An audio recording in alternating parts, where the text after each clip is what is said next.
Francisco Manuel Coelho Lopes Cabral, professor, advogado e ex-presidente do Parlamento dos Açores.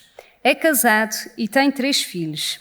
Enquanto aluno da Escola Secundária de Angra do Heroísmo, foi redator dos jornais académicos Intervenção e Vida Académica, tendo igualmente participado nos órgãos da respectiva Associação de Estudantes. Na Faculdade de Direito de Lisboa, integrou o Conselho Diretivo em representação dos alunos e exerceu funções de vice-presidente da Associação Académica. Licenciado em Direito, com pós-graduação em Direito Público, foi membro dos 7º e 8º Governos Regionais dos Açores e deputado nas 8ª, 9ª, 10ª e 11ª legislaturas da Assembleia Legislativa da Região Autónoma dos Açores. Foi dirigente regional e da Ilha Terceira do PS Açores, partido que é militante desde abril de 1986. Colabora regularmente na comunicação social açoriana desde 1981. Tem a palavra o Sr. Dr. Francisco Coelho para abordar o tema Angra e a saudade do futuro.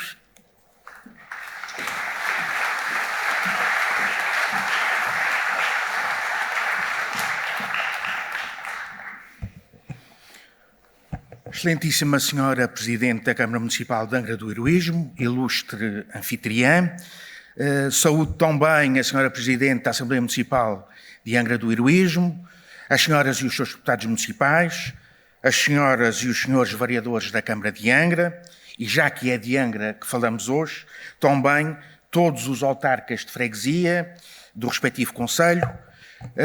Saúde naturalmente a Senhora Representante da República para a região autónoma dos Açores, os senhores deputados regionais, o senhor Bispo de Angra e Ilhas dos Açores, senhor Dom Armando, Excelência Reverendíssima, a senhora Presidente da Câmara Municipal da Praia da Vitória, demais autarcas de ilha, representantes das instituições do Concelho e da Ilha, designadamente das IPSS Misericórdia e associações, para além de solidariedade, de educação, associações e instituições de solidariedade, educação, cultura, desporto e recreio. Saúdo as demais autoridades civis, militares e religiosas.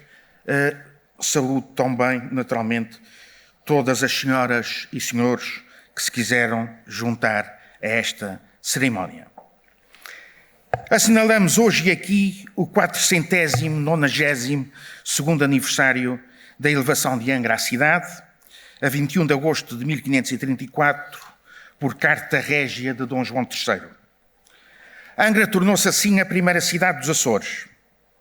O seu crescimento populacional, a importância estratégica do seu porto no contexto das navegações atlânticas e os relevantes serviços prestados pelos seus habitantes às armadas e naus portuguesas que demandavam os Açores, no contexto da empresa dos descobrimentos e do comércio marítimo com o Oriente, foram os fundamentos de tal elevação. Aliás, na Carta Régia de Dom João III, refere-se expressamente que a então vila estava já tão acrescentada em povoação e tão nobilizada que merecia ser cidade. Também nesse ano de 1534 é criado o Bispado de Angra, instituído pelo Papa Paulo III, consolidando-se assim Angra como o principal centro político, administrativo e religioso do arquipélago. Durante a crise sucessória de 1580, Angra e a Ilha Terceira foram dos principais focos de resistência ao domínio filipino, recusando submeter-se a Filipe II e tornando-se, nesse breve período que foi até 1583, capital do reino sob a regência de Dom António Prior do Crato. Entretanto, Ciprião de Figueiredo avisava Castela acerca do ânimo e vontade de terceirenses, antes morrer livres que em paz sujeitos. Já no século XIX, a centralidade atlântica e estratégica de Angra e da Terceira, bem como o ímpeto dos seus naturais, voltaria a fazer de ambas o grande bastião liberal. Efetivamente, durante as guerras liberais, a cidade de Angra volta a assumir-se como a capital da regência do reino. Em nome de Dona Maria II, aqui funcionou o governo de Mozinho da Silveira e foi o ponto de partida do exército liberal que desembarcou no Mindelo. E por isso mesmo Almeida Garré, que viveu parte da sua juventude em Angra, tendo mais tarde sido eleito deputado por este círculo às Cortes, onde propôs aquilo que viria a ser o decreto de 12 de janeiro de 1837, assinado por Dona Maria II, que outorgou a Angra o sobrenome do heroísmo e o título de sempre constante. Recorde-se que os elementos que já antecediam nesse mesmo título, muito nobre e leal, foram concedidos por alvará anterior de Dom João IV, datado de 1643, devido à resistência local na restauração da independência. A história de Angra do heroísmo confunde-se assim com a afirmação de Portugal como potência atlântica e com a centralidade dos Açores no mundo, tornando-se assim, durante vários séculos, o coração geopolítico, económico e religioso do arquipélago. E por isso mesmo já tinha funcionado muitas vezes e de facto como a capital administrativa dos Açores, passando a ser formalmente entre 1766 e 1832 e de jure a sede da Capitania-Geral dos Açores, detendo a administração destas ilhas. Tratou-se, de resto, da primeira experiência histórica em que o arquipélago funcionou como uma unidade política e administrativa, com a capital em Angra do heroísmo. As rivalidades entre ilhas, também uma constante, com cíclicas erupções na história dos Açores, contribuiu, em larga medida, para o abandono dessa experiência político-administrativa. Do atrás exposto já podemos constatar algumas linhas de força que têm persistentemente caracterizado e moldado a história desta cidade. Uma cidade portuguesa, atlântica, afastada do território histórico e continental do país, mas que muito contribuiu para potenciar e reforçar uma posição preponderante e central do Portugal marítimo ou atlântico, influenciando e permitindo o seu domínio e vigência, desde logo como porto de abrigo, na volta do mar, uma cidade aberta, permeável a diferentes gentes, culturas e mercadorias. Uma Angra portuguesa que protagonizou na história do arquipélago e do país, sobretudo em conturbados tempos de crise e de incerteza, um papel muito influente nas suas reviravoltas históricas. Uma cidade atlântica, aberta ao mundo, bem como às suas múltiplas e variadas influências. Enfim, um pequeno cosmos permeável e aberto ao outro, ao que é diferente, por isso mesmo tão bem marcante, na ligação e curiosidade por outras paragens, num duplo papel de periferia versus centro, do arquipélago e do Atlântico, com sede e ganas de observar para participar nesses tantos outros mundos situados além e para além da vista do mar. Este sempre foi também o espírito e a têmpera dos seus filhos, dos sempre muitos que, perante tão pouca terra e muito mar, obrigados foram a partir, procurando novos amanhos para além do horizonte, em busca de mais e melhor pão, para a boca e para o espírito, nas Américas ou na Europa, de que viemos e somos, e mesmo em África, acompanhando o pêndulo histórico de outro Portugal. Ou melhor dizendo, como atualmente proclama o preâmbulo do nosso Estatuto, afirmando-se herdeiros daqueles que historicamente resistiram ao isolamento e ao abandono, às intempéries e a outros cataclismos da natureza, aos ciclos de escassez material e às mais variadas contrariedades, forjando assim um singular e orgulhoso portuguesismo a que ousaram nomear de açorianidade. Fim de citação. A propósito desta Angra, centro e pequeno mundo, mas sempre ávida de mexericar outros universos e gentes, para lá da janela e da bruma do mar, não resistimos a lembrar e citar Emanuel Félix, na veste de posador e ensaísta, e o seu esboço de um roteiro sentimental, que o mesmo fez a propósito da história, vida e arte do também nosso António da Costa, entre a Rua da Pereira, a Memória, Lisboa e Paris. Era 1935 e António da Costa assume o risco de partir para Lisboa. E Félix, a propósito, fala-nos da Angra de então, da Angra que ficava, da Angra que fica. E passo a citar. Não havia telex nem televisão. Pela rádio chegavam as notícias. Liam em folhetins O Solar dos Castanheiros, de Max de Uvasi. Ouviam no jardim a banda do Batalhão 23 e frequentavam os salões de arte em favor da infância desvalida. A coluna social informa encontrar-se incomodada de saúde com um ataque de gripe a senhora Condessa de Ciúve. Exporta-se gado para Lisboa e para São Miguel no vapor. Coisas de nada. De uma vez, 4 caixas de sabão manipulado, 3 de galochas, 2 volumes de sola, 5 de madeira velha, 2 barris de tripas e um carro usado. Isto dizem os jornais. E é também por eles que os agrenses ficam a saber que o chanceler alemão se encontra doente com um ataque de laringite e que João Machado Barata, à Rua do Rego, vende sarapatel, torresmos e morcela. E mais à frente, lembra-nos Emanuel Félix. Entretanto, os ingleses haviam desembarcado em Angra, em outubro de 1943. E, logo depois, os americanos, a 4 de janeiro de 1944.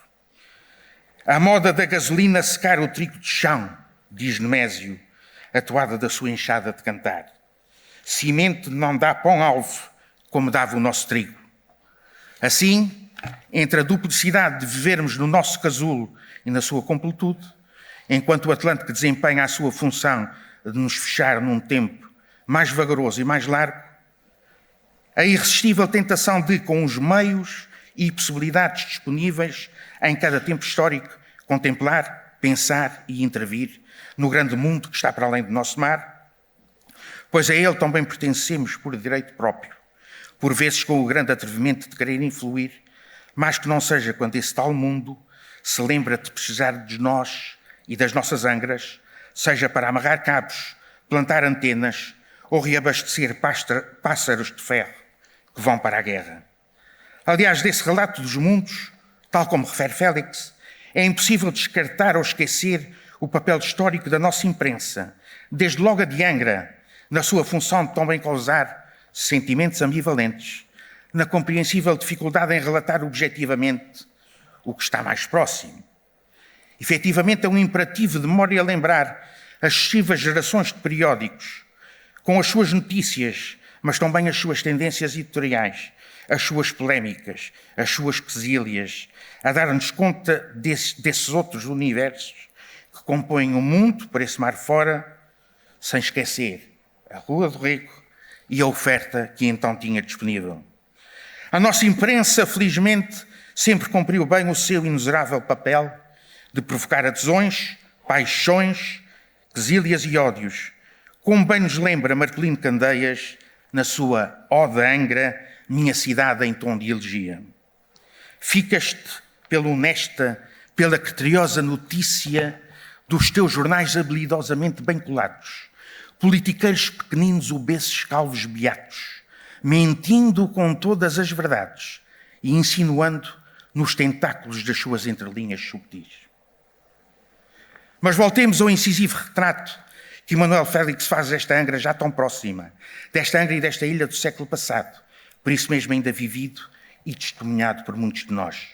Mais uma vez, a respeito agora dos pássaros de ferro, da sua utilitária necessidade de beber gasolina da nossa localização bem no meio do Atlântico e de mais uma necessária lembrança dos grandes deste mundo passarem por cá, trazendo uma vez mais novas gentes, novos hábitos, novas culturas e novos bens, trazendo riquezas de fora de regalar o olho, mais e melhores empregos, deixando também, já se sabe, alguns espinhosos escolhos de que agora vamos tendo mais avisada consciência e sensibilidade que o soberano de Lisboa às vezes não vê e quase nunca sente.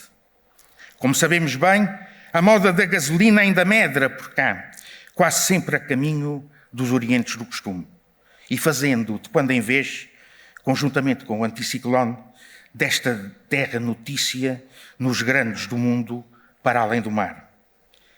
Reassentando os pés no presente, a Angra de hoje, a ilha e os Açores odiernos não podem, porém, ser vistos e pensados a respeito do seu presente, mas sobretudo do seu futuro, sem atentarmos nas transformações estruturais e radicais que nos trouxe abril de 74 com a sua Revolução dos Cravos. É que os Açores, com a dispersão de 9 ilhas, são verdadeiramente e fazem jus à expressão arquipélago atlântico. E é também insufismável verdade que o seu conjunto tem, ainda assim, dimensões bastante diversas, número de habitantes muito variável e ainda periferias dentro do grande conjunto, já ele igualmente periférico, pelo menos olhado de determinada perspectiva. Mas são todas as ilhas de povoamento português, pelo menos em larguíssima medida, todas com características bioclimáticas e geográficas também em quase tudo semelhantes, dentro da macro-região da Macaronésia, e que, por isso mesmo, também desenvolveram, ao longo dos diversos ciclos históricos, uma base económica comum. Também ao longo dos tempos, formaram-se e informaram-se, partilhando o Atlântico, que a todos une e separa, conhecendo inclusive, em alguns desses períodos, e entre si, carreiras marítimas, por vezes mais transitáveis, usáveis e usadas, de algumas vias terrestres internas, criando também, deste modo, cumplicidades, afinidades perenes, históricas, sobretudo no Grupo Central. Há, pois, como é evidente, uma identidade comum sedimentada por partilha de muito mar, pouca terra, a mesma agropecuária, a mesma vivência de catástrofes e de intempéries, para além das especificidades, dos preconceitos, do isolamento e dos outros centralismos. Esta identidade comum foi sendo, sobretudo a partir dos 2 últimos séculos, constatada, teriorizada e sedimentada por alguns dos nossos maiores, como Nemésio, Luís da Silva Ribeiro ou Natália Correia. E é claro que também, como corolário do centralismo histórico e desconhecedor, o abandono crónico, apesar da carga de tributos, fez com que algumas elites, primeiro em algumas ilhas, tenham começado a reclamar e a exigir maior autonomia face ao poder central, bem sintetizada no slogan da livre administração dos Açores pelos açorianos. Este caminho, iniciado no século XIX, levou à sucessiva concessão de graus diferenciados e aprofundados de mais verbas e competências para os 3 distritos autónomos do arquipélago, inclusive durante o chamado Estado Novo. Na sequência da Revolução do 25 de Abril e da Constituição de 1976, veio-se posteriormente reconhecer, de forma alargada e pioneira, as históricas aspirações autonomistas do subentendido povo açoriano, o correlativo dever de solidariedade da República, no sentido de eliminar, atenuar e ou compensar as muitas deseconomias e supercustos suportados pelas pessoas e empresas residentes ou sediadas nestas ilhas, o que veio a conduzir à solução descentralizadora de criação das regiões autónomas insulares, com os Açores, no caso, a auto-instalarem um parlamento seu com competência legislativa e suporte político e legitimador de um governo regional também único e autónomo.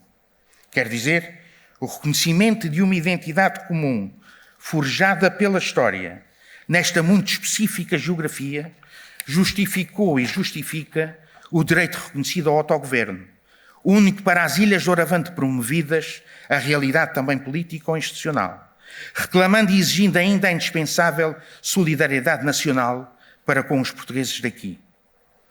Num país historicamente centralista, em que a chamada regionalização administrativa do continente nunca descolou do texto constitucional e foi inclusivamente chumbada por via referendária, a consolidação das autonomias insulares, políticas e legislativas, para além de administrativas, é indubitavelmente um dos sucessos do Portugal democrático e do seu desidrato de efetivar formas de descentralização efetiva.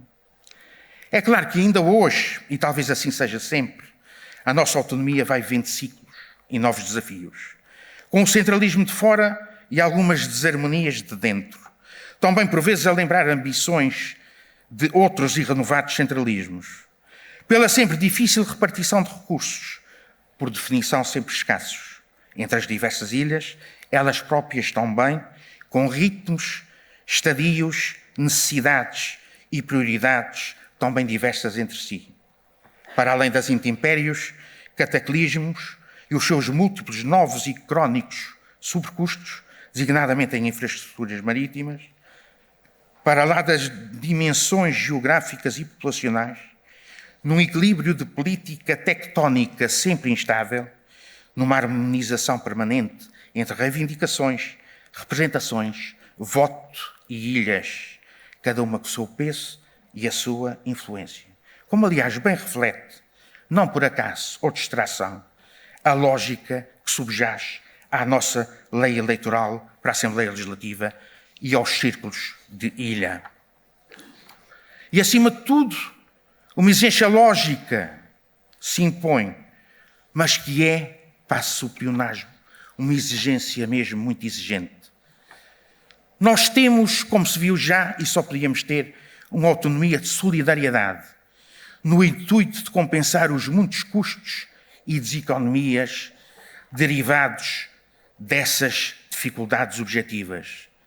Pelo que a nossa autonomia, só pode discriminar positivamente, fazendo sempre melhor que os outros, apoiando mais do que os outros, pagando melhor do que os outros, tributando menos do que os outros, facilitando as acessibilidades de pessoas e bens, quer intra-ilhas, quer destas para o exterior. Porque, face a esta realidade, e como dizia o outro, para pior, já bastava assim. Queremos que também aqui, mesmo nos momentos de menos pão e maior conflito e cinzentismo de protagonistas, haverá como meta indispensável que adotar sempre uma perspectiva empática. Apesar das diferenças relativas entre as ilhas, somos e seremos sempre, relativamente ao centro continental, pequenos e dispersos, a reclamar justamente solidariedade, ou solidariedades que compensem as tais deseconomias, bem como os tais sobrecustos estruturais e persistentes. Por isso mesmo, as eventuais tentações de protagonismo ou de grandeza relativa esbarram sempre no exemplo do Benfica. Não o glorioso, como é óbvio, mas a organização política de Benfica, que é uma freguesia, que tem a sua junta, apesar do seu número de habitantes.